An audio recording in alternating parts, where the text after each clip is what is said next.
కొన్ని రోజులుగా దేశంలోని ప్రజల దృష్టంతా ఒడిశాలోని ప్రముఖ క్షేత్రమైన పూరీ శ్రీ క్షేత్ర రత్న భాండాగారం పైన నెలకొని ఉంది. ఈ రహస్యగతి తలుపులు ఎప్పుడు తెరుచుకోనుంటాయా అని దేశం మొత్తం ఎదురు చూసింది. ఒడిశాలోని పూరీ శ్రీ క్షేత్ర రత్న భాండాగారాన్ని ఇప్పటికే ఒకసారి తెరవగా తాజాగా నేడు మరోసారి తెరిచారు.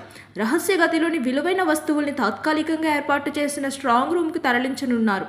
ఆ గదిని తెరుస్తున్న కారణంగా భక్తుల ప్రవేశాన్ని నిలిపివేశారు. 46 ఏళ్ల తర్వాత ఆభరణాల లెక్కింపునకు శ్రీకారం చుట్టడంతో గత ఆదివారం తర్వాత నేడు మరోసారి రత్న భాండాగారం తెరుచుకుంది. నిర్ణయించిన శుభముహూర్తం ప్రకారం 9 గంటల 51 నిమిషాల నుంచి 12 గంటల 15 నిమిషాల మధ్య గదిని తెరిచారు. పూరీ శ్రీక్షేత్ర రత్న భాండాగారం రహస్య గదుల్లో ఏముందో తెలుసుకోవడానికి దేశం మొత్తం కూడా ఆసక్తి చూపిస్తోంది. శ్రీ క్షేత్ర కార్యాలయంలో భాండాగారం అధ్యయన సంఘం జస్టిస్ విశ్వనాథ్ రథ్ నేతృత్వంలో ప్రత్యేక సమావేశం నిర్వహించి రహస్య గది తలుపులు తెరవడానికి ముహూర్తం ఫిక్స్ చేశారు. ఈ నెల 14వ తేదీన భాండాగారంలోని తొలి 2 గదుల్లో ఉన్న పురుషోత్తముని సంపదను బయటకు తీసి స్ట్రాంగ్ రూమ్ కు పెద్ద పెద్ద పెట్టెల్లో పెట్టి తరలించారు.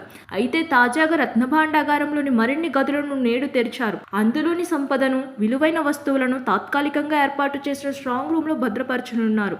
అనంతరం ఈ భాండాగారానికి పురావస్తు శాఖ ఆధ్వర్యంలో మరమ్మతులు నిర్వహించనున్నారు. పనులు పూర్తయిన తర్వాత మొత్తం సంపదను మరల భాండాగారానికి తరలించి లెక్కించనున్నారు. రహస్య గది తెరుస్తున్న కారణంగా శ్రీ క్షేత్రంలో బందోబస్తు ఏర్పాటు చేశారు.